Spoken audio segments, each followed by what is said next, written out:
Well, Saturday, December 7th at the Camp Wounded Dog Workshop. There it is, the first production lantern finished. All I gotta do on this guy is give it one more slick up with mothers and figure out how to ship it, and it's good to go. This is number 7 in a series of 10. I did it that way because I was building them in the order of which they got paid for. So, number 7 was the first one, and I'm not going to mention names, but you know whose lantern this is. I started this project almost a year ago, December 22nd. I bought a 316 lantern, and it didn't have a collar. I thought, what the heck, I'll just buy one. Well, nobody had one. So, I ended up figuring out how to make a collar. And that was a real chore. I'll tell you, it was a bear. So once I had the collar, I thought, well, maybe I can make a globe rest. So I figured out how to do a globe rest. And I thought, well, you know, a CQ font looks an awful lot like a 316 font. Why don't I just hook them up together, but then I'll need a burner. So I built burner assemblies.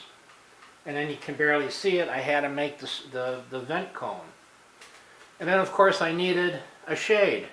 Man, I talked to about 11 different spin forming shops, and nobody could spin me a shade like that for less than 120 bucks each. So I thought I gotta do something better. So I checked around on the internet, did some creative searching, and came up with copper mixing bowls that were just about the right size. I had to do a little modification. I had to cut some holes in them, and I had to figure out how to plate them. And for those of you that have been following this build, you know the plating was the big snafu on this. Finally, I changed my entire plating protocol, and now I can plate really nicely. Then I had to do a cap.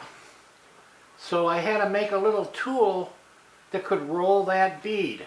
And that took about 2 weeks to figure out. Then I got the cap done, and this little stinking dome up here, this thing, that, you can't believe how much trouble I had getting that part made.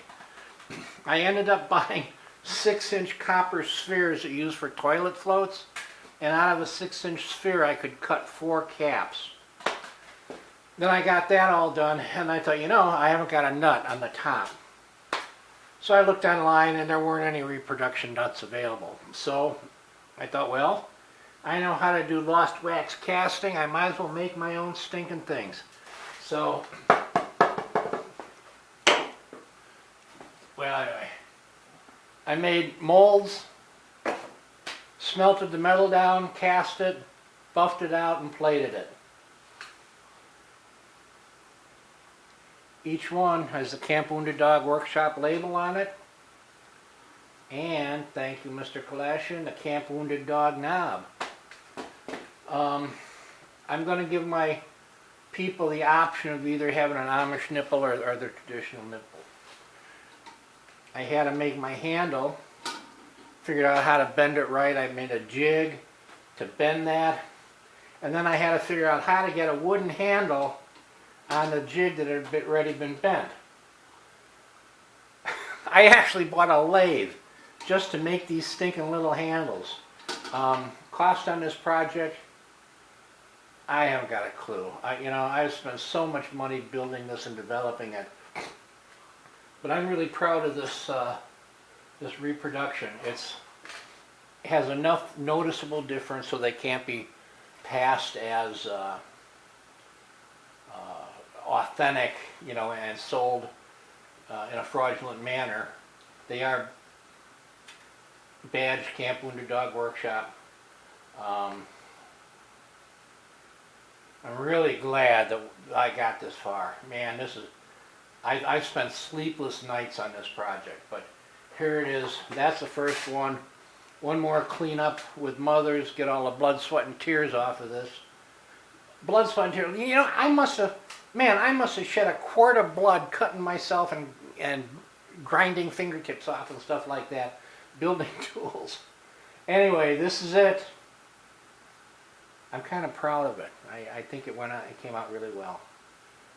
And I couldn't have done this project without the support of many collectors. I mean, a lot of guys contributed to technology, parts, and things like that. The only authentic Coleman parts on this is a CQ font, and then I used the valving assembly and the manifold and burner tubes from a 220. Everything else is fabricated right here. Oh, and if you want the original filler cap. Everything else we had to build tools, figure out how to fabricate it right here in the Camp Wounded Dog Workshop. Whew. So there it is, boys and girls.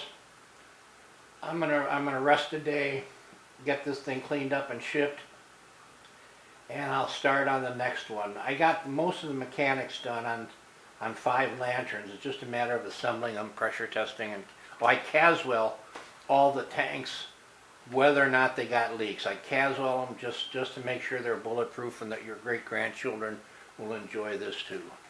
All right, thanks a lot for visiting Camp Wounded Dog Workshop. I hope everybody has a good Christmas or Hanukkah, whichever you celebrate. Thanks, guys and girls.